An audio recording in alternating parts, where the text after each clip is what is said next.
আসসালামু আলাইকুম বন্ধুরা, আজকের এই ভিডিওতে আমি আপনাদেরকে দেখাবো কিভাবে আপনারা অনলাইন থেকে ভোটার লিস্ট ডাউনলোড করবেন। আমাদের হয়তোবা এনআইডি কার্ড হারিয়ে গেলে এবং অনেক সময় অনেক কাজে আমাদের ভোটার লিস্টটি অনেক গুরুত্বপূর্ণ হয়ে পড়ে।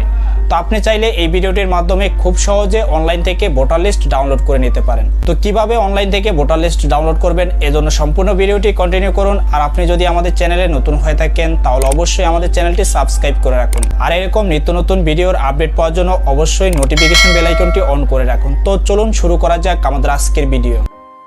প্রথমে আমরা একটি ব্রাউজার ওপেন করে নিব। তো আমি এখান থেকে গুগল ক্রোম ব্রাউজারটি ওপেন করে নিলাম। এরপর আমরা সার্চ বারে লিখব bangladesh.gov.bt। এই ওয়েবসাইটের লিঙ্কটি আমার ভিডিও ডেসক্রিপশনও দেওয়া থাকবে, আপনারা চাইলে ওই লিঙ্কে ক্লিক করে এই ওয়েবসাইটটিতে প্রবেশ করতে পারেন।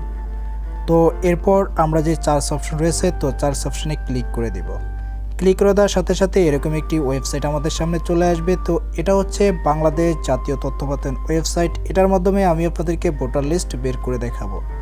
তো ফার্স্ট অফ অল আমরা যেই কাজটি করব, এখানে আমরা অনেকগুলো অপশন দেখতে পাচ্ছি। তো এখানে আমরা দেখতে পাচ্ছি বিভাগ 8। তো আমরা এই অপশনটিতে ক্লিক করে দেব। তো ক্লিক করে দেওয়ার সাথে সাথে বাংলাদেশে যতগুলো যে বিভাগ রয়েছে এগুলো চলে আসবে। তো এখান থেকে আমার যে বিভাগটি রয়েছে এই বিভাগটি আমি এখান থেকে সিলেক্ট করে দেব। তো আমি খুলনা বিভাগটি সিলেক্ট করে নিলাম। এরপর যে খুলনা বিভাগের ইন্টারফেসটি রয়েছে এই ইন্টারফেসটি আমাদের সামনে চলে আসবে। তো এখান থেকে আমরা যেটা করব, উপরে আমরা দেখতে পাচ্ছি খুলনা বিভাগ, এরপর আমরা একটি ঘর দেখতে পাচ্ছি, এটাতে আমরা ক্লিক করে দিব। এরপরে আমাদের এখান থেকে আমাদের যে জেলাটি রয়েছে তো জেলাটি আমরা সিলেক্ট করে দিব। তো আমরা যশোর জেলা সিলেক্ট করে দিলাম। তো এরপর আমরা একটু অপেক্ষা করব লোডিং নেওয়া পর্যন্ত। তারপর আমাদের যশোর জেলাটি চলে আসলো। এরপর পুনরায় একটি ঘর ওপেন হয়ে গেল। তো এখান থেকে আমাদের যে উপজেলাটি রয়েছে তো উপজেলাটি আমরা এখান থেকে সিলেক্ট করে দিলাম। তো সিলেক্ট করার পরে আমরা আর একটু অপেক্ষা করলেই আমাদের যে উপজেলাটি রয়েছে এটি আমাদের সামনে চলে আসবে। তো এরপর আমরা পাশে একটি ঘর দেখতে পাচ্ছি। এরপর আমরা এখান থেকে আমাদের যে ইউনিয়নটি রয়েছে আমরা ইউনিয়নটি এখান থেকে সিলেক্ট করে দিলাম। তো আমাদের যে ইউনিয়নটি রয়েছে ইউনিয়নটি এখানে ইউনিয়নের ইন্টারফেসটি চলে আসলো। তো এখানে আমাদের অনেকগুলো অপশন দেখতে পাচ্ছি। আমরা প্রথমে দেখতে পাচ্ছি ইউনিয়ন সম্পর্কিত তথ্য। এরপর আমরা দেখতে পাচ্ছি ইউনিয়ন পরিষদ, সরকারি অফিস, অন্যান্য প্রতিষ্ঠান, বিভিন্ন তালিকা। তো বিভিন্ন তালিকায় আসলে আমরা ডান দিকে একটি অপশন দেখতে পাচ্ছি। তো ডান দিকে আমরা দেখতে পাচ্ছি ভোটার তালিকা। তো এখানে আমরা চূড়ান্ত ভোটার তালিকা যে অপশনটি রয়েছে এই অপশনটিতে ক্লিক করে দেব।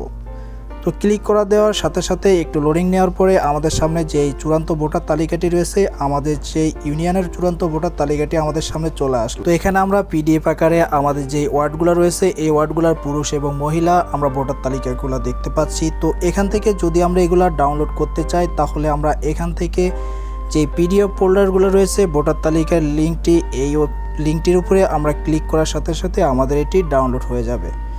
তো এটা হচ্ছে আমাদের 2016 সালে আপডেট করা হয়েছে। তো এটা ডাউনলোড করার জন্য তো আমরা এটার উপরে ক্লিক করে দিব। তো ক্লিক করার সাথে সাথে আমাদের এই ভোটার তালিকাটি ডাউনলোড হয়ে যাবে। তো আমরা দেখতে পাচ্ছি আমাদের ভোটার তালিকাটি ডাউনলোড হয়ে আমাদের সামনে চলে আসলো। তো এভাবে চাইলে আমরা খুব সহজে আমাদের যেই ভোটার তালিকাটি রয়েছে এটি আমরা অনলাইন থেকে ডাউনলোড করে নিতে পারি।